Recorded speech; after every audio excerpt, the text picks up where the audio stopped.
Yo, what is going on, my fellow weeps? Chrono here, and welcome back to the channel. So I'm sure you guys have read the title, and plenty of you are already in the comments typing on away. But today I wanted to have a little talk with you guys, a bit of a emotionally charged topic. So keep in mind, there are gonna be some people here who really don't like what I have to say. There are gonna be some people here who are right behind it. All I urge is you guys have your own opinions. It's totally understandable. You don't have to just follow my own. As well as respect others in the comments before we even get started. I haven't even told you guys what today's video is about, but I feel like the title will say it enough. But for those of you guys who just click on all my videos, don't even read anything, and just toss it up in the background to listen to me talk, hey, how you doing? Hopefully your day's going all right. I appreciate you. But today we're going to talk about what I personally feel like are the problems in PSO2.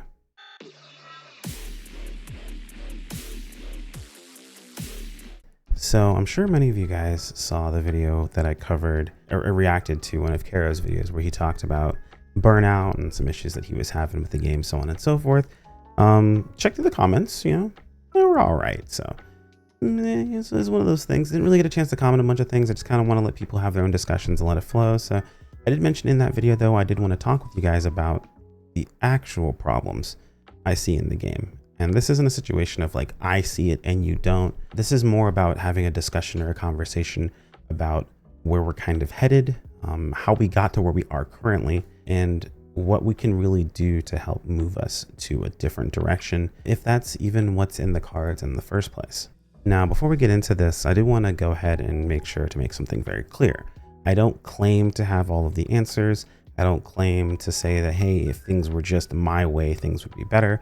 These are simply my feelings on the matter and how I feel about the game itself. I think it's important to recognize the difference in something that I want versus something that I think is going to be good for the game. And while I do feel there are a lot of things that I do want that would be good for the game, it's also worth recognizing that I'm not the only type of player that exists when it comes to NGS.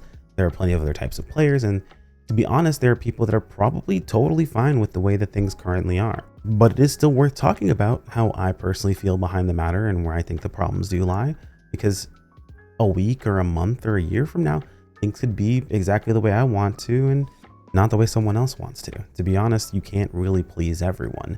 So just understand this isn't going, I'm not attacking you for enjoying what you are currently enjoying in the game itself, nor am I telling you to attack others for not agreeing with any changes or anything along those lines that either myself or anyone else in the comments may suggest. The overall point to this video is more or less to, I guess, explain what I feel like is the reason behind the feelings a lot of players are currently having about the game and the current state of the game itself, and why I think that if these things aren't addressed or aren't talked about, we're going to continue to end up in this position or this space, and we aren't going to really be able to move out of it. And to properly understand those feelings, we need to understand where we currently are in NGS. So to kind of give a bit of an overview in case maybe you saw this video and clicked on it because you were curious, or maybe you haven't played in a long time and you don't really know what the state of the game is currently, here's where we currently are at. So LTQs quite literally give you everything that you need as far as upgrades, gear, as well as augments, current endgame augments and the materials for them, along with deck space still being the absolute most efficient money per hour that you can make in the game consistently. Outside of being able to sell things on the market, it is the best money per hour. And then if you look at, of course, the chances at getting specific drops from certain pieces of content, there is some variability there that can end up pushing you a little further ahead of deck space. But realistically speaking, that is the de facto best money you can make per hour consistently in the game. The most difficult piece of content is Masquerade Depth 100. And again, granted, this is the most difficult piece of content that is scaled for that type. When I say this, I mean like this isn't counting things like solo challenges where players will take on bosses that are very obviously meant to be taken on with multiple people, solo instead, for the extra layer of challenge to be able to complete it. I'm talking about things that are actually scaled for this. So things like Masquerade level or Depth 100, as well as the current difficult 4-man content that is available. That content has been since outscaled. I believe it's Dalian that is the current 4-man. Honestly, I don't even remember because I haven't done it in such a long time. Dalian should be the most difficult piece of content that is currently outside of Masquerade Depth 100. And that's pretty much it as far as difficult content and like consistent content that you would do on a daily basis. Yes, there are tons of cocoons. Yes, there are tons of towers. There is also Ark's record. If that's something you like to go ahead and do, you can go ahead and place in and try to rank basically more or less speedrunning that is designated by the game that has its own ranking system. So there is that level of speedrunning that exists there too, but that's pretty much more or less your content from a daily consistency. LTQs rotate and change. Sometimes it's going to be something that's been out beforehand, so it is repeat content that has been out before with newer rewards. Sometimes it's gonna be something that's new and interesting. Occasionally you have a really gas LTQ that's a lot of fun. Other times it's just, you know, kind of lame and really don't care too much about it. Even if it is something new, it isn't something that's all that interesting to do. Outside of that, there is of course line strike, there is fashion, and there is of course the creative spaces you're more than welcome to interact with. But those are primarily the pieces of content that you have to interact with on a daily basis when it comes to NGS. When it comes to the gearing process, it has never been easier at all. There are no battle power gates at all through the storyline. You can go right on through. At specific points in Alio as well as in Retum, they give you gear, and then when you hit level 65, you'll get a full set of gear that will carry you all the way to the beginning of the end game. As it currently stands, there is a lot of players that still use that same set of gear even in the end game without upgrading their gear any further past, as they are not blocked or stopped from entering any piece of content outside of the most difficult 4-man content in the game currently. Granted, they are just about to be able to get into that, and they can still get into that piece of content with very little effort, getting past the battle power gate that exists for it. Assuming they are level 100, which reaching level 100 really does not take any time at all outside of doing your story. It may be, I'd say, less than 15 to 20 minutes of spamming gold triggers to be able to level up to 100. Granted, it would take longer, but it would also be more efficient to literally just go into deck space as well. So all those things being considered, one of the two most common pieces of feedback I will always see, or I have always seen for NGS, and part of the reason why I feel like we're in the state that we are in at the moment, is we don't get enough rewards primarily, and we don't get enough content. Those are the two things I see all the time. If we got better rewards, would the game be better? And if we got better content, would the game be better? I'm going to hit you with something that not a lot of people are going to agree with until you really look at it from a different perspective. But these are actually some of the biggest problems we currently have in the game. The issue is not the reward structure, nor is it the number of the amount of content that we have. We get content more regularly. Granted, a lot of times it is reused content, to be fair, and that is worth mentioning. But even not considering the reuse stuff, we get more updates than any other game I've ever played, actually. And I play a lot of MMOs. We get bi-weekly to weekly updates of different things to do, and granted, may not always be great, but if we got updates monthly, that would still be more common than a lot of other MMOs get nowadays. I know saying MMO in general, when it talks about PSO2, you're like, that's not an MMO. We're not here to have that discussion or that argument or anything along those lines. We are playing an RPG, and there's a lot of people playing it in a multiplayer setting. So we're just going to say MMO and move on from that topic. It is what it is. You can define it however you like to define it. But regardless, in this space, we get updates a lot more frequently than other games do. Now, granted, they may not always be updates that we want, nor will they be updates about things that we need them to be. Sometimes it's like, who asked? Other times it's like, are you paying attention? But realistically speaking, if we're being objective about the situation, we get updates a lot more than most games will ever see. And that's part of why we're in the state that we're in right now, because the complaints are getting listened to. We're just complaining about the wrong things. I truly believe that as a community, we are bringing up the wrong complaints, because I literally see these complaints that get asked about, or these things that people talk about, or these things that people ask for.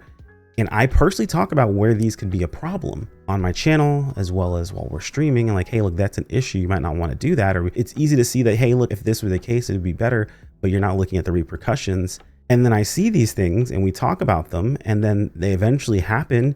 And then we're dealing with the repercussions of the things that I quite literally talked about. So it's really easy for me to say like, hey, look, this isn't the problem, because like we are living the problem after. Like we're here and we're dealing with it. So if I'm saying that's not the problem, then what actually is?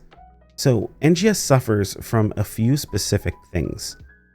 The most important one of the biggest issues in the game currently, is the type of content that we actually get. Our content has no staying power. It is cycled through consistently. And yeah, we get a lot of things that show up all the time, but none of it really is memorable, nor does it matter. We have kind of almost optimized the content flow by complaining about the extra. I want to show you guys an example. I want to give you guys an example, right? And this is kind of part of what I thought personally was like a little silly that I saw complaints about. And then now that those complaints were answered, I'm seeing the repercussions of the situation, and it kind of upsets me a bit. One thing that was talked about in the video the other day was events. Kara mentioned, like, events seem very lazy and they seem very, very formulaic. And the reality is they are. Events have been boiled down and broken down into the exact optimal use case of an event every single step of the way. They did give us interesting weapons that either didn't get used or got overused. They gave us little small bits of story that, granted, they weren't ever all that like massive, but like they were cute little things, right? Where Ziemi was doing like research about something, right? So it has some extra quests for you to go out and do. Or, like little things like that, right? Or reasons to go after specific enemies, so on and so forth, right? And that got so crazily optimized to the point where like now you don't even have to go talk to her for the quest. Like you talk to her once and that's it. And then it resets the quest over and over again. There's no special shop.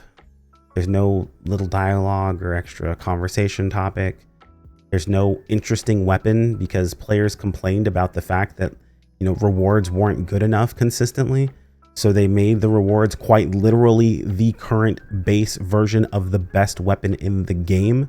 And the rewards from the shop give you all the resources to make the best weapons in the game. On top of that, they provide you the resources to make the best secondary weapons and tertiary weapons in the game, and resources to make sure that you have enough to be able to buy stuff in your, I'm forgetting the creative spaces. You have enough resources to get star gems. Because a very common complaint was that we weren't getting enough star gems. And yeah, one thing that happened was a monkey's paw moment was they removed the star gems from one of the least used pieces of content from base PSO2, which was something I really enjoyed personally, and I rather got star gems from consistently. But the reality was a lot of people weren't doing this piece of content, and instead they removed star gems from there and they injected them into tons of other pieces of content instead in NGS. Granted, better for the overall player, but worse for me. And I can give that concession. It sucks as someone who enjoyed going in and doing things like challenge mode, because it was just, it felt like the weekly raid thing you would do with your friends to get star gems. Like that's what it felt like to me. And I enjoyed doing that every single week. It was a huge part of the content that we did, and it got us star gems. It was very much worth it. However, the reality is taking the star gems out of that and putting them into a ton of other things that have to do with NGS is going to be better for the overall player base. It's a monkey's paw moment. However, complaining that enough of those things aren't available has made them push them into more things. Complaining that we don't make enough money, we don't get enough star gems, we don't get enough free rewards. Now we're looking at things like the reward box, where previously the reward box was pretty mid unless you cared about the cosmetics that were there. The reality was it was fairly bad. Now the reward box is objectively good. It is very, very good. However, it is substantially less exciting because it is just currency. It is just an injection of currency overall, and it's way less exciting than a lot of those accessories that people were kind of hoping they'd see again. A lot of times we saw like previous AC scratch accessories show up in the reward box. And this was a way that a lot of people were like, it was a little bit of cope, right? But they were hoping that things that hadn't been brought back or that they hadn't seen in a long time would show up in that reward box. And that was taken away because of optimization, because we wanted better. It's very much a monkey's paw moment, right? Because you could say like, oh, well, like, why would you take that away? Just make another one. Why would you not change the thing that wasn't really used all that much? Like for me, when they made that change, my first thought was like, yo, that's sick. Because I didn't give a crap about the reward box. At best, it was like maybe an extra 500K for me because I would sell the stuff from the reward box. So why wouldn't you make that better for everyone involved? And the reality is it is objectively better for everyone involved because everyone can use those currencies. No one doesn't need that currency. No one, like there's not a single person that doesn't need Meseta. Granted, there are people that have tons of Meseta that have billions and they still will take free Meseta. There's no one that doesn't need, star gems. There are people that have tons of star gems. You're still going to take more star gems, right? Because then there's going to be a situation where you're going to burn star gems. You're going to wish you had them. That's just how it goes. And of course, silver bang scratch tickets, you're going to use those towards getting more stuff anyway, right? So no matter how you look at it, objectively, it's going to be beneficial for everyone.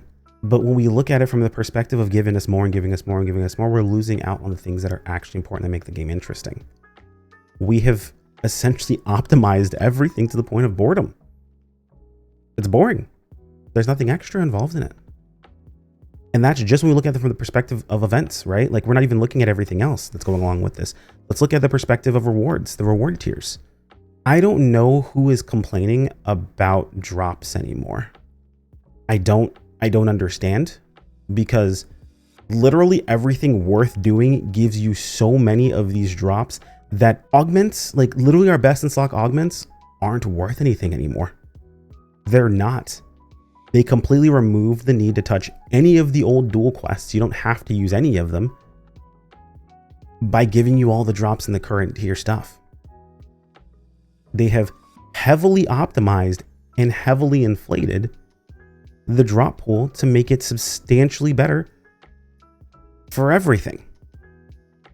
Because a very common thing that I heard over and over again, where the drops suck, we don't get good enough rewards. And in the current state of the game, we get the best rewards, dude. Like, it's not even close. I honestly shudder to think of players who are currently playing the game with no upgrades. They're playing with the base stuff, and they're just collecting whatever the game gives them and not selling it because they don't have access to the shop or whatever it happens to be. I want to see what their actual stocks look like. I'm curious, because I'm going to show you guys really quick here. It's kind of like a little bit of a mix in between. Let me go ahead and pull up my inventory. And I'll tell you right now, I haven't really paid any attention to this for a very long time. But if I go, let's say Gladia, I have 66 Gladia souls. I have 4 Grand Gladia souls. If I were to search Maste, 32 Gigas Mastes, a Glen Gigas Maste sitting in here, 2 Magis Gigas Mastes sitting in here. If I just searched Magis in general, let's see if I've got, like, I haven't paid attention. Yeah, okay, so I haven't played a whole lot. So I only have these 2 Magis. I probably sold the other ones that were actually useful. It took at Lux. I have 4 Lux Hal Finales. This is a best in slot augment in the game currently. It's 310k. The most expensive augments in the game right now for your gear, it used to not be this way. It used to be the other way around. These used to be the cheapest augments, but the most expensive augments in your gear currently are the paid ones. In the past, I always told people it doesn't make any sense why you guys are so upset about the Roddies and all of these things, because they're the cheapest augments on your setups, right? When you're looking at things like Lux Hal Finale, when it was 8 mil, 10 of those is 80 mil. So the value of that one augment, because if you look at something like a capsule, the capsule is 100%. To get the same value of that, and not even the exact same, but to get a close value of that, you would need 10 of them. So that's 80 mil versus, like, you know, a Roddy, which, I mean, at the time we're looking at augments, if we're looking at the exact time frame of like the cost at that time specifically, you'd be looking at things like they're between 4 to 8 mil, and you'd be looking at like 12 to 15 mil for things like parfaits. Granted, prices are inflated, and we'll talk about that here in just a moment, but like that's what you would be looking at. And I was like, guys, these are cheaper. Like, this is cheaper than best in slot augments. I would recommend that being the first thing that you augment, is getting those capsules, because they're guarantees and they were super cheap comparatively to the other augments that were super expensive. Now it's flipped, it's reversed. If someone wants to complain about these being pay to win and it's unfair, I can't argue with them, because they're right. It's insane. These are the most expensive augments for us right now, because these have been diminished so heavily, because everything gives everything, that even if you want to go out there and, let's say, do the current piece of content to make some money to be able to sell these augments, you're not going to make anything. You're not going to make anything at all. Like, there's no drive to go after it, because it's not worth anything. We're to the point now that I'm legitimately considering augment transferring my weapons and my 2 units that I have that have S augments and my Magis on it, and not transferring a unit, like making a new unit. Making a new unit, if we get new units, is actually worth more to me, or sorry, it's actually cheaper than making a new weapon, because of EX augment combos. I haven't transferred mine over here, but like, just let that settle in. We're in a situation now where our augments, our best in slot gear, is so cheap that it's not even worth going after if you already have your stuff. And that comes purely, and that's not to say like, oh, this is a terrible thing, this is screwed up, this doesn't work anymore, this is wrong, but that's simply to show you guys, when people say things like the rewards aren't good enough, that's what that has created. We now are in a system where the rewards are so good, they're worthless. They don't have any value. That's not true. They have a value, but they don't have nearly as much value as they used to have. Seeing best in slot augments be below a mil is insane to me. It is no longer, dude, the biggest concern a lot of people had for a long time were the, what are they called? The protects. I have 38 of them. They're almost worthless to me, to be perfectly honest, because it's not worth protecting any of the augments that you're going to RNG with. It just isn't anymore. And from some people's perspective, that's a great thing. They're like, yo, that's awesome. That means that I can augment and gear up much easier. You're absolutely right. But the second half of the situation is what's causing it not to feel like it's worth it. We have no defined progression path. We don't really have a situation where the player is asked to move outside of the start gate. You get a set of gear to start with, and you never have to move forward. So when you do move forward, it never feels like it's worth it. You didn't work to get there. You didn't do anything to get there. You weren't even stopped by the game to get there. Now, again, I understand where in some situations it's great to be able to just pick up something and roll with it and have a good time.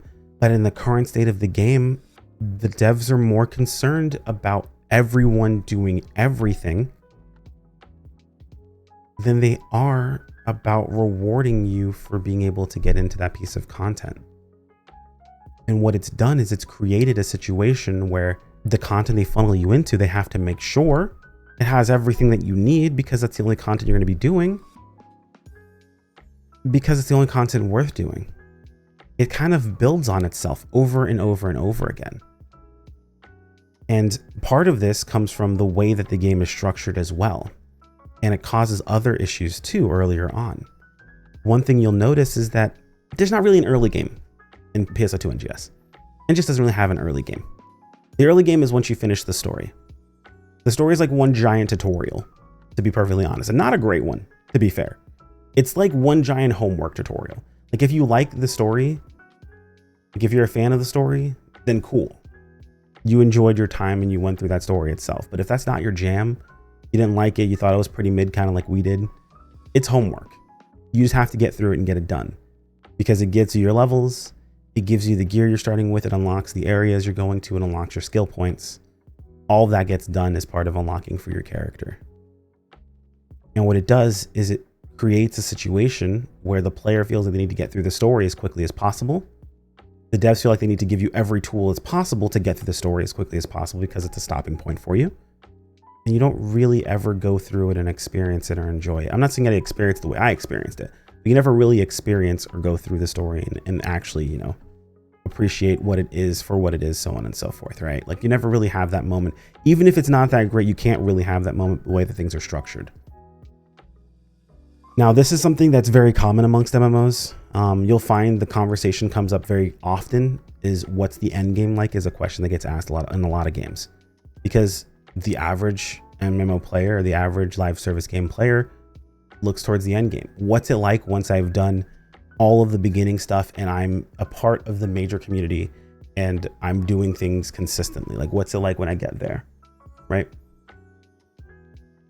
What is that process like? What is that journey, or what's that goal like? And it creates a situation where most players are concerned with that goal, and that's fine. That's a very common thing that happens in gaming. But then you take devs that also only care about that endpoint. They want to get you through everything else, and the endpoint's all they're really worried about. And I feel like we're kind of there in NGS, where like there are parts of the story I really appreciate and I really enjoy. They're really, really good. Especially near the end, has gotten really, really, really good. Like I know I've kind of talked down on the story quite a bit here, but I'm gonna be real with you guys. The ending of the current version of the storyline asks a lot of very interesting questions. I have a lot of very interesting questions and a lot of really cool things going on. So I'm actually thoroughly happy with the story itself and where it's at. And I think honestly, a lot of people keep asking when's the next part of the story because they also enjoyed the story and they want more of that. We finally got Sega to get where, like, you know, this is always a thing with the Phantasy Star team. Like when they pop off, they do it well. So when they've gotten there, we're like, okay, get there, do it again, no, you guys did it, do it again, please do it again, because we enjoy when they do that, right? Like when we're there, it's great. But we're so pushed through like the baseline of the story, and it's so obvious now because we've even hit a point where they removed the battle power gates from the story. That's pretty telling. That is also concerning because I personally go through the story once a year. I need to do that for this year, but I personally go through the story as a new player once a year. I want to say it was last year. No, I did it the year before that too. It's just like a new player series, but that is just a series. Last year I did this more of a people are talking about having problems with the story, so I just went ahead and did this, and I'm going to make it kind of a yearly thing that I do from this point forward, which is go through the story without any form of knowledge of the game. Basically, unless the game quite literally tells me specifically to do something, I don't do it. And this was before they removed the battle power gates from the story. And what I found was that if I only followed the knowledge the game had given me, there was no stopping point. There were no battle power gates. There was nothing that stopped me from continuously moving forward. And it wasn't a situation of I used knowledge that I had outside of the game. It was quite literally, I only ever used what the game specifically told me and handed me. Did not purchase anything extra, did not grab anything off the market that I could have gotten cheaply to make my life easier. That is what I did the entire way through. And I'll have that, up on the channel every year. I got to get that done again for this year, but I'll have that up on the channel every year. I'll try to. And what I learned was that a lot of points that people were having with the game and a lot of points that were a problem for players was tutorialization. I talked about this on Twitter not too long ago, but tutorialization is pretty bad in NGS and a lot of games nowadays, where tutorialization is done via info dumps and images that are just popped up on screen. And I think that's a really bad way to do tutorialization. Games that do tutorialization very, very well are games similar to that of like Dark Souls 1, where there's an entire zone that's quite literally teaching you about all the mechanics of the game by making you do them. Like you do individual mechanics in the game. And then once you get out of the tutorial area, you don't even realize that you've gone through a tutorial, more or less. It teaches you everything you need to understand and know about the game itself. And that's how tutorials should really be. Not that it should teach you everything about the game and what you need to know, but it should be done in a way that you don't even realize it's a tutorial. If you realize you're reading a tutorial, most people are going to skip over that. And that's what kind of clued me into the real problem that existed in that situation. It wasn't that the game was too difficult or didn't give me the tools. It was that the way the game was teaching you was in a way that people were not going to understand, or they didn't want to understand. And that's understandable because I am the same way. When I want to get into the action, dude, I don't want to stop to read. No one does. That's an understandable situation itself. Now, granted, I push back against those players that always said, oh, the game didn't tell me, or the game didn't give me the information, because it does. You didn't read it. And that's fine. I'm not going to tell you that, hey, you're wrong for not reading it, but I'm not going to allow you to lie about it either. Like, it's a situation where that's exactly what's going on. And that's totally fine. Like, again, everyone has their sort of situations themselves. Everyone is different and unique. Maybe you're cool with reading, maybe you like that, but I know personally, I don't like having to stop and read tutorials. I'll do it. Doesn't mean I enjoyed it. It's just one of those situations that exists when it comes down to the whole gaming situation. But like going back to our original topic here is the whole battle power situation. The battle power gating is what we realized is that players' issue was the tutorialization. Had nothing to do with the battle power gates. But because players complained specifically about the battle power gates being a problem, they were removed. So now we have an entire storyline where the game never stops you to say, hey, are you doing the things that we gave you and we had you set up to do so you were actually ready to do the next thing? That doesn't happen anymore. It teaches you the entire thing, and then when you hit level 65, they just put all of the, and we joked about this, but honestly, this is the truth. They put the weapon and units into your inventory directly, locked, so you can't fuck it up. They make sure you don't have to go anywhere. You don't have to talk to anyone. There is no quest that you do or anything along those lines that gives you that gear. It falls directly into your inventory. It is locked weapons and units, so you cannot screw it up. That is done because, in my opinion, players have proved that unless this is done, they will not get those items. Because even with doing that, I have still come across players that have used worse gear when they have had access to the gear that they handed them for free. And outside of complete ignorance, I don't know what else could be the reason why that even would happen in the first place.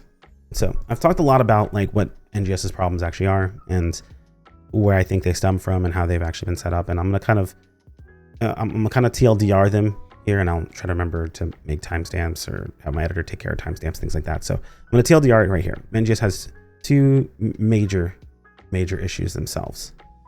It's battle power gating. It really needs to be a thing, man.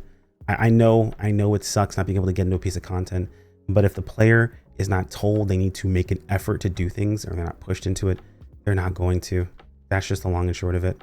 And oversimplification / optimization.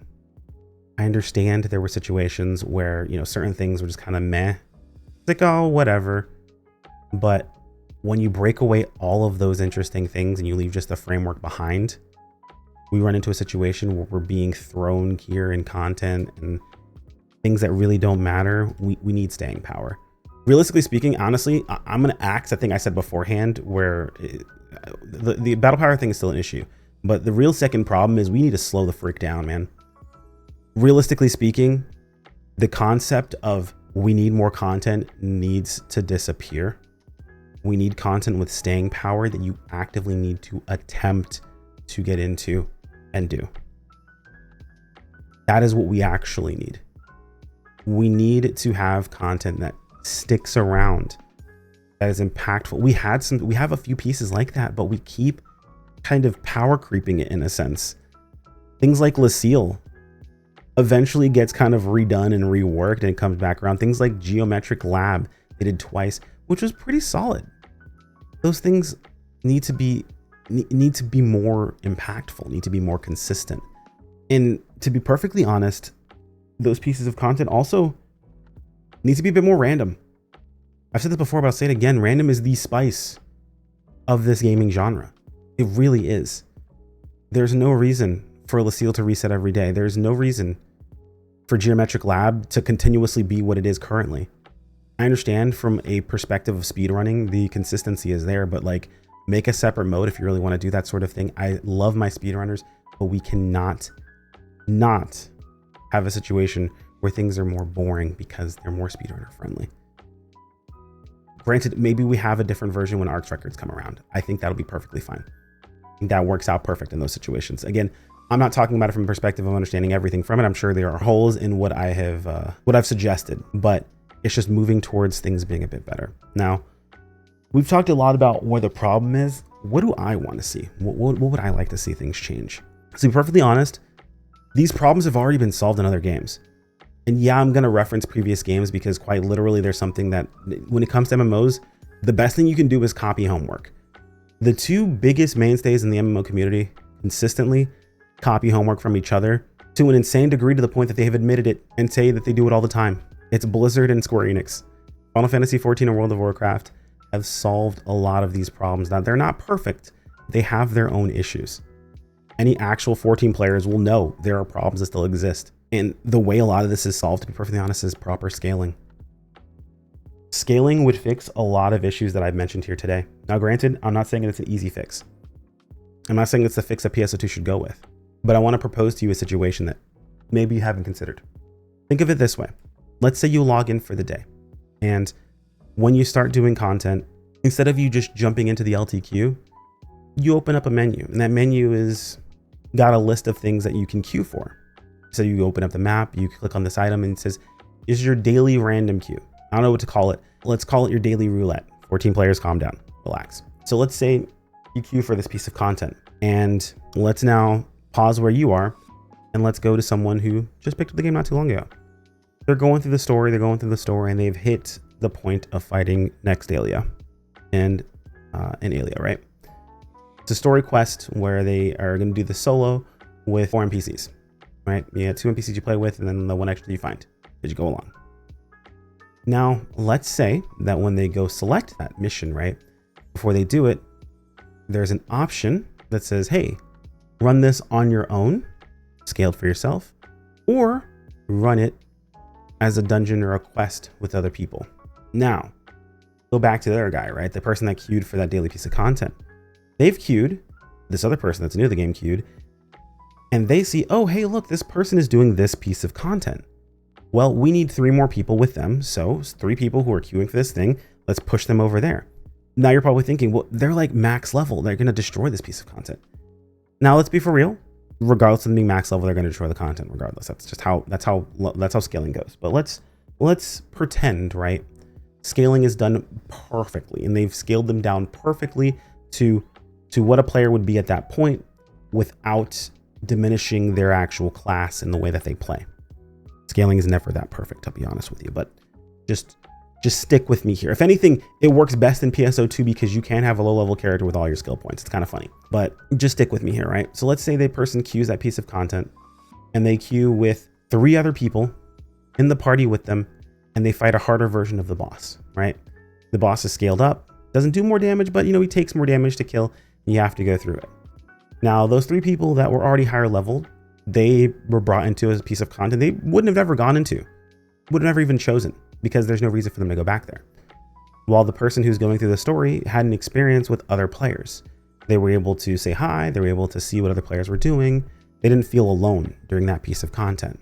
That's the beauty of scaling. You can create a situation where players come together outside of the most optimal thing for them to do.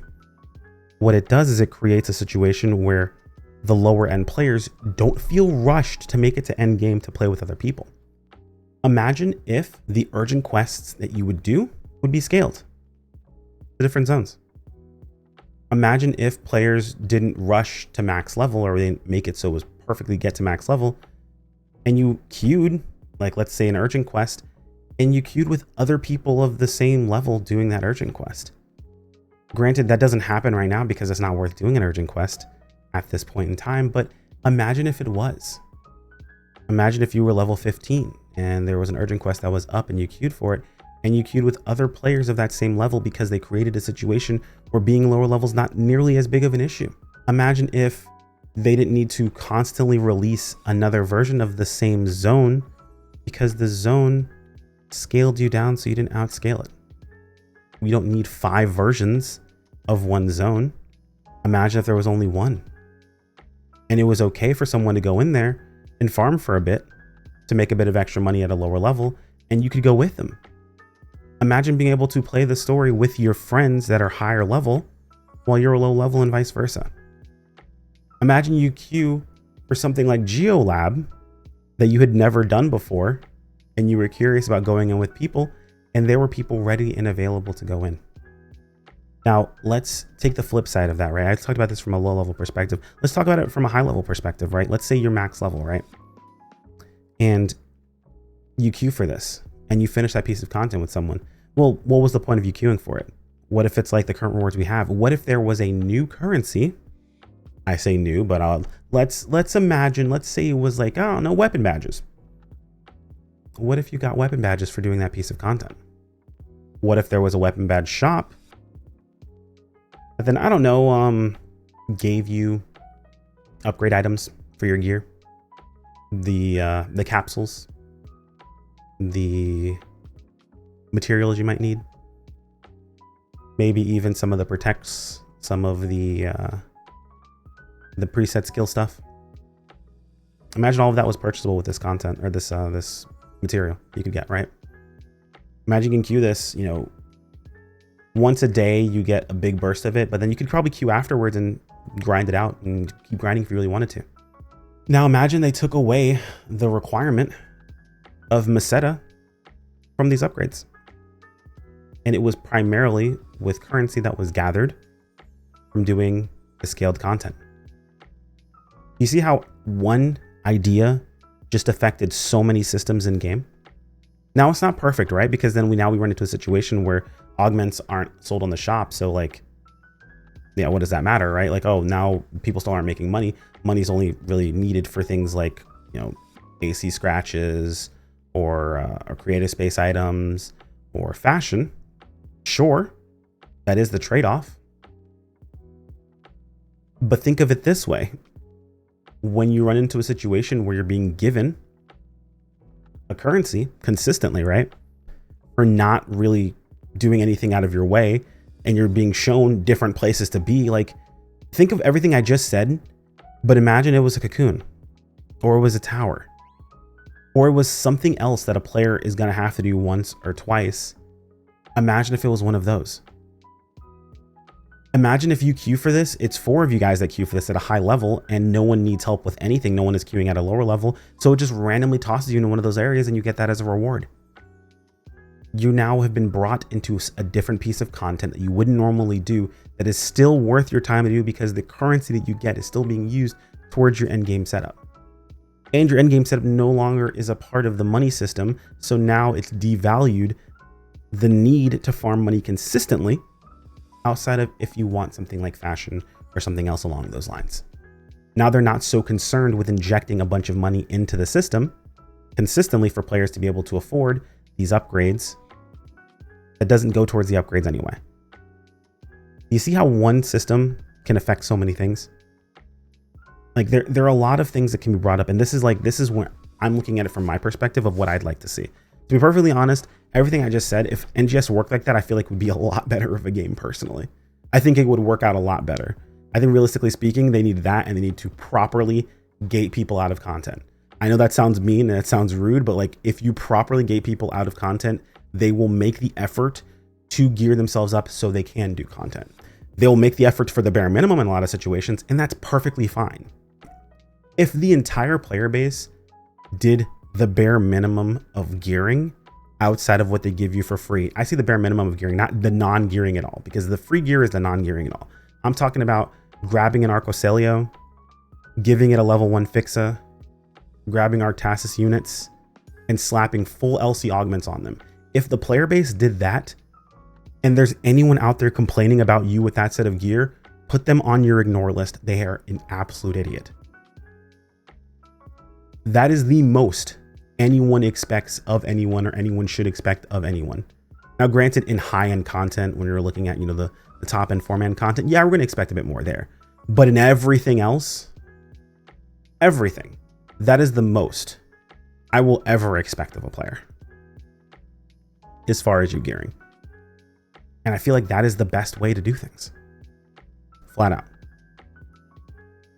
Wow, if you made it to the end of this video, man, you are an absolute trooper. I think this is going to be the one that goes up on the channel. I have tried making this video for a very, very long time. So I hope my point came across correctly. And I appreciate those of you guys who took the time to listen all the way through. It is a very, very, very, very heated topic for a lot of people. So please try to exercise some compassion. I understand there's some people that believe that the way they're speaking or what they're saying doesn't come off as rude or ignorant or mean or evil or nasty or whatever it happens to be, but try to look at things from a perspective outside of your own. I understand that I'm not the best when it comes to this, so I'm down to do my absolute best as well, but we're all human, we make mistakes. So just attempt to be decent to one another. What I will not tolerate is I won't tolerate any personal attacking, and I will not tolerate any grandstanding of any sort. So just letting you guys know that right now. My comment section isn't there for it. So it is what it is. No big deal, but I appreciate all of you guys. And I should probably outro because I'm really bad at this. I ramble on a lot, so I apologize, Cry. he's going to get a good one. But either way, like if you enjoyed the video, subscribe if you want to keep up with more. As always, thank you to the channel members. You guys are fantastic, and I appreciate every single one of you. And I will see you all in the next video. Take care, my friends. Peace out.